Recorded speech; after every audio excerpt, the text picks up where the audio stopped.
కాంగ్రెస్ ను గెలిపిస్తే మీ సంపదను ముస్లింలకు అప్పచెప్తామట మేము. దానికి ఏమిటంటుందంటే డాక్టర్ మన్మోహన్ సింగ్ అప్పుడే చెప్పిండు, ప్రతి ఒక్కరికి కూడా హక్కు ఉన్నది ప్రతి పిల్లలకని. ఆ రోజులలో ప్రధానమంత్రి చెప్పాడు కాబట్టి మీ పుస్తలుండయి, మీకేముండదు. అంటే ముస్లింలు ఈ దేశంలో వాళ్లకు హక్కు లేదన్నట్టు ఇండైరెక్ట్ గా, ఎందుకంటే వాళ్ళు ముస్లింలు ఓట్లు వేయరు కదా, అంతటితో ఆగలే. 300 సీట్లకు వచ్చిండ్రు వీళ్ళు. వీళ్లకు క్యాండిడేట్లే దొరుకుతలేరు, దొరికిన వాళ్ళు కూడా వెళ్ళిపోతున్నారు. ఒకప్పుడు 400 ఉన్న సీట్లు 300కే వచ్చేసిండ్రు. అంతేకాకుండా కొందరు వాళ్ళ రాష్ట్రాలలో నిలబడలేక ఇతర రాష్ట్రాలలో రాజ్యసభ ఇండైరెక్ట్ గా సోనియా గాంధీని అంటున్నారు. గతంలో మన్మోహన్ సింగ్ చేసిన మంచితనం మర్చిపోయాడు. ప్రధానమంత్రిగా పనిచేసి ఈ దేశంలో నీతి నిజాయితీ గల ప్రధానమంత్రి ఎవరన్నా అంటే అది మన్మోహన్ సింగ్ అని చెప్తారు ఆయనకు. అలాంటి వ్యక్తులను అసలు ఏమిటి ప్రధానమంత్రి అనేవాడు తన స్టేజ్ కు దిగజారిపోయి మహిళల పుస్తలు తీసేసుకుంటాడు, మహిళల సొమ్ములు తీసేసుకుంటాడు.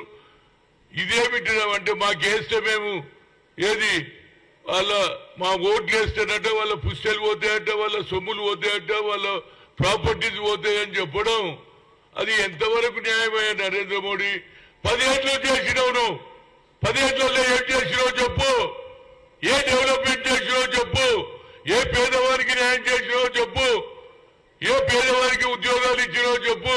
2 కోట్ల ఉద్యోగాలన్నా ఇచ్చినావా? 15 లక్షలు ప్రతి ఒక్కరికి బ్లాక్ మనీ చేస్తే ఇచ్చినావా? ఉన్న ఉద్యోగాలు కూడా తీసేస్తున్నావు. పండిట్ జవహర్లాల్ నెహ్రూ గారు పబ్లిక్ సెక్టార్లను పెడితే అది కూడా ప్రైవేట్ పరం చేసేసి మాకు రిజర్వేషన్ లేకుండా చేస్తున్నావు. నువ్వు ఏ పని మంచిగా చేసినావురా బాబు, నాకు అర్థం కాదు. నీకెందుకు ఓట్లు వేయాలని నేను అడుగుతున్నా. ప్రజలకు మేము అదే చెప్తాం. 10 ఏళ్లలో మీరు ఏది కొత్త చూశారు? పెట్రోల్ ధర పెంచినావు, డీజిల్ ధర పెంచినావు, గ్యాస్ ధర పెంచినావు. దీని గురించి నీకు ఓటు వేయాలనా? ఏ పేదవారికి లాభం చేసినావు? ఏ పేదవారికి ఎన్ని ఉద్యోగాలు ఇచ్చినావు? 10 ఏళ్లలో అంటే 2 కోట్లు అంటే 20 కోట్ల ఉద్యోగాలు ఇచ్చినావా? ఆఖరుకు రైతులు సంవత్సరం గొడుగున రోడ్ల మీద వానల ఎండల ప్రాణాలు కోల్పోయినాను, మినిమం సపోర్ట్ ప్రైజ్ ఇయ్యలే. అదే రాహుల్ గాంధీ అంటున్నాడు తప్పనిసరిగా మేము వస్తే రుణమాఫీ చేస్తామంటున్నాడు. అదేవిధంగా అన్ఎంప్లాయ్మెంట్ ప్రాబ్లం ఉన్నది కాబట్టి అప్రెంటిస్ కు మేము తీసుకొస్తాం, వాళ్ళకు కూడా సంవత్సరానికి 1,00,000 రూపాయలు ఇస్తామంటున్నారు. అదేవిధంగా మహిళలకు సాయం చేస్తామంటున్నాడు, నిరుపేదలకు న్యాయం చేస్తా అంటున్నాడు, అదేవిధంగా కులగణన చేస్తా అంటున్నాడు, అదేవిధంగా పేద ప్రజలను కూడా ఉన్నత స్థాయికి తెస్తా. నువ్వు ఎప్పుడన్నా పేద ప్రజల గురించి మాట్లాడినావా? ఒక్కసారి అన్నా పేద ప్రజల్ని కనిపించరా? ఎక్కడికి పోయినా కేవలం ఏది అగ్ర కులాల గురించే మాట్లాడుతావు తప్పితే పేదవాని గురించి ఎక్కడ మాట్లాడలే. నీకెందుకు ఓటేయాలి? నా పైనే హనుమంతుడు, రాముని కంటే నాకంటే భక్తుడు ఎవడు ఉంటాడా? కేవలం అయోధ్యలోనే గుడి కట్టించినని దాని మీదనే ఓట్లు తీసుకోవడానికి ప్రయత్నం చేస్తున్నావు. కానీ నువ్వు ఎక్కడ కూడా సెంటిమెంట్ ఓట్లే తీసుకోవాలని చూస్తున్నావు తప్పితే నీ 10 ఏళ్ల కాలంలో ఏ అభివృద్ధి. ఇంకోటి చెప్తున్నారు, 25 లక్షల మందిని కింది స్థాయి నుంచి పైకి ఏ 25 లక్షల మంది ఉన్నారా బాబు? ఎవరికి లాభం చేసినావు చెప్పు ఒక్కటన్నా. మేము చూడు ఇవాళ సోనియా గాంధీ గారు ఏదైతే 6 డిక్లరేషన్ చేసిందో అప్పుడే మేము 30,000 ఉద్యోగాలు ఇవ్వడం జరిగింది. బస్సులో ఫ్రీ ఇస్తున్నాం. అదే విధంగా 200 ఏదైతే కరెంట్ కారుస్తారో లోపల వాళ్ళకు మేము ఫ్రీ ఇస్తున్నాం. మహిళలకు సాయం చేస్తున్నాం, నిరుద్యోగులకు ఉద్యోగాలు ఇస్తున్నాం. మిగతా కార్యక్రమాలు కూడా 6 డిక్లరేషన్ మేము చేస్తున్నాం. అదేవిధంగా రాహుల్ గాంధీ గారు కూడా 5 డిక్లరేషన్ చేశాడు. అది కూడా మేము పూర్తి చేస్తాం. దేశం మొత్తంలో నిరుద్యోగుల గురించి ఆలోచన చేసే వ్యక్తి ఎవరైనా ఉన్నారంటే అది కేవలం రాహుల్ గాంధీ అని చెప్పగలుగుతా. మహిళల గురించి ఆలోచన చేసే వ్యక్తి ఎవరంటే అది కేవలం రాహుల్ గాంధీ. అంతేకాదు, అది మేమందరం సంతోషపడాలి. బీసీలమంతా, ఎస్సీలమంతా, ఎక్స్రే ఎవడన్నా అన్నాడా? ఎవరిదానికి ఎక్స్రే గురించి మాట్లాడిందా? కులగన గురించి మాట్లాడినా? నేను ఓబీసీ ఎంపీస్ కన్వీనర్ గా 3 సార్లు కలిసినా. నీకెన్నడూ దయలేదు, ఎన్నడూ ఆలోచన చేయలేదు. అందుగురించి నా ఉద్దేశంలో ఈ చీప్ పాలిటిక్స్ చేస్తున్నాడు ఆయన. ఏం భాషనండి ఇది? మేము పుస్తకాలు తీసుకొస్తున్నాం, ముస్లింలకు ఇచ్చేస్తామా? ప్రాపర్టీస్ ఇచ్చేస్తామా? మాకు ఆత్మగౌరవం లేదా? ప్రతి పేదవానికి ఆత్మగౌరవం ఉన్నది. మేమెందుకు ఇస్తామండి? వాళ్ళు కూడా ఇక్కడ సిటిజన్స్, వాళ్ళ హక్కులు వాళ్ళు అడుగుతారు, అంతేగాని ఏదైనా పుస్తకం తీసుకుంటారా?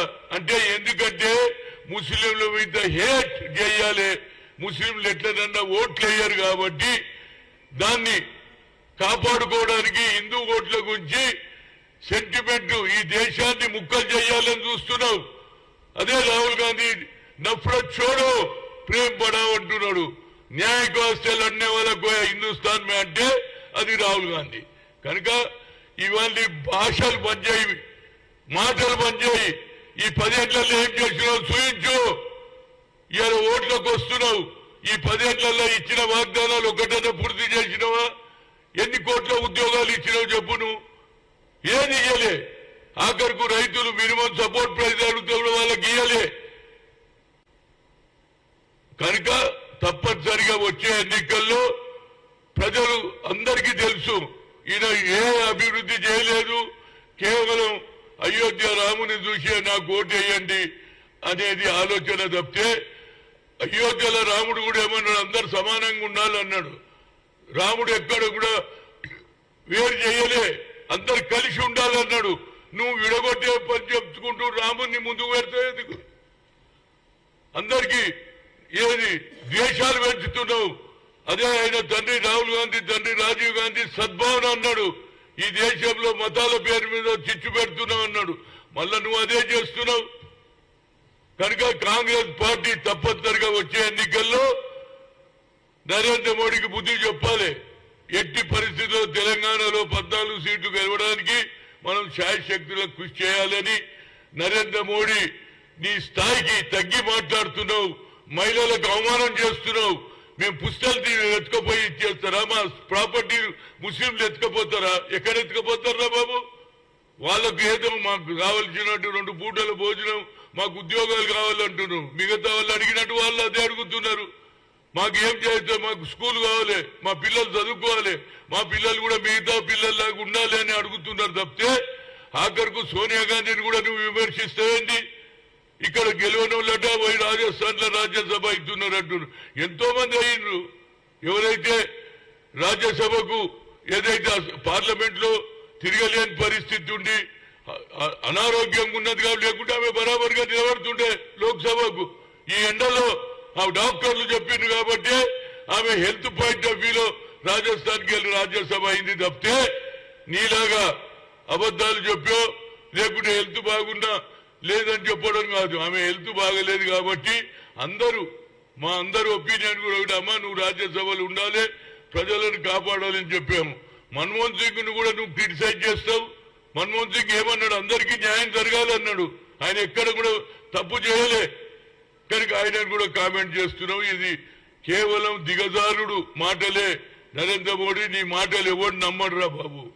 కేవలం ర్యాలీలు తీసేసి జనాన్ని ఏది జై శ్రీరామ్ అనే మాటతో తప్పితే, జై శ్రీరామ్ కూడా 14 ఏళ్ళు వ్యవసాయం ఏది వనవాసం అయిన తర్వాత రాత్రి పూట మారు వేషంలో నా గురించి ఏమనుకుంటున్నారో తెలుసుకోవడానికి తిరిగిండు. నువ్వు ఎప్పుడన్నా పేదల గురించి తెలుసుకున్నావా? మణిపూర్ లో జరిగింది ఎప్పుడన్నా పోయిన వారికి ఆడ రక్తపాతం అవుతున్నది, మహిళలు మానభంగం అవుతుంది, రోడ్ల మీద మహిళలు ఏది బట్టలు లేకుండా తిప్పుతుంటే నువ్వు ఎప్పుడన్నా పోయినావా? ఏంటి నువ్వు మాట్లాడేది? ప్రజలకు తెలియదు అనుకుంటున్నావు. ఇవాళ రేపు టీవీలు వచ్చినాయి, కంప్యూటర్ వచ్చింది, అదేవిధంగా పత్రికలు వచ్చినాయి.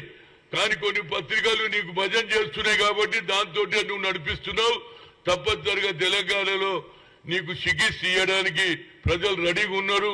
మొన్న 6 డిక్లరేషన్, అదేవిధంగా రాహుల్ గాంధీ గారు కూడా 5 డిక్లరేషన్, దాన్ని కూడా మేము ప్రజలలో పోయి చెప్పి వచ్చే ఎన్నికల్లో గెలవడానికి శాయశక్తుల కృషి చేస్తాం. ఇప్పటికన్నా ఈ రెచ్చగొట్టి ఏది విద్వేషాలు పెంచి ఓట్లు తీసుకునే కార్యక్రమం తక్కువ చేయి. ఏదన్నా డెవలప్ చేస్తావు, ఏం చేస్తావు చెప్పు, అంతే. ఇప్పటి వరకు ఏం చేసినావు చెప్పు. అది ఇచ్చిపెట్టి ఎంతసేపటికి అది అయిపోతుంది, ఇది అయిపోతుంది, వీళ్ళకి వేస్తే పుస్తలు ఉండవు, ఇల్లు ఉండదు, బంగారం గుంజుకుంటారు, ఆఖరికి మిమ్మల్ని ఎత్తుకపోతారు. ఇక ఒక్కటి తక్కింది, హిందువులను కూడా తుర్కోళ్ళు ఎత్తుకపోతారు అనే మాట ఇక తగ్గింది. అది ఒక్కటి ఇచ్చిపెట్టిండి, అన్ని చెప్పిండి. ఇక हिंदुओं को उठा के ले जाता, बोलने का छोड़ दिया, बाकी का सब बोल दिया. तो इस वजह से मैं सबसे गुजारिश कर रहा हूं हर नौजवान और खवातीन से, आपके मिल के कांग्रेस को बचाएंगे, कांग्रेस को जिताएंगे तो देश में सही रहता. अगर फिर एक मरता नरेंद्र मोदी रहेगा, इस देश का दो टुकड़े हो जाएंगे. हिंदू देश बनाने की कोशिश में वो नहीं बनने देना है. तो हर मुसलमान, हर हिंदू मिलके इस देश को मिला के कांग्रेस को जिताएंगे, एनडीए को जिताएंगे तो फिर सबको बराबर का मौका मिलेगा. नौकरियों में हो, उनकी जिंदगी में हो, पढ़ाई में हो, मेडिकल में हो, सब लोगों को फायदा होगा. చూడండి, ఎవరెన్ని నేను మాట్లాడతా కానీ నా ఉద్దేశంలో నేను ఓబీసీ ఎంపీస్ కన్వీనర్ గా రాహుల్ గాంధీ గారు అయితే చాలా బాగా చెప్తున్నాడు. We come to the power, we will conduct the caste-wise census. According to their population, I will increase their reservation పెంచుతా అంటున్నాడు, ఉద్యోగాలలో పెంచుతా అంటున్నాడు, వాళ్ళకు న్యాయం చేస్తా అంటుండు, ఎక్స్రే అంటున్నాడు. అనేటోడు కూడా ఉన్నాడు ఈ దేశంలో. తప్పనిసరిగా ఇక్కడ కూడా న్యాయం జరగాలి అనేదే నా ఉద్దేశం. దానికి తప్పనిసరిగా మీ నోటీసులో ఏదైతే వచ్చిందో దాన్ని హైకమాండ్ దృష్టికి తీసుకురాగలిగే శక్తి నాకు ఉన్నదనే చెప్పగలను.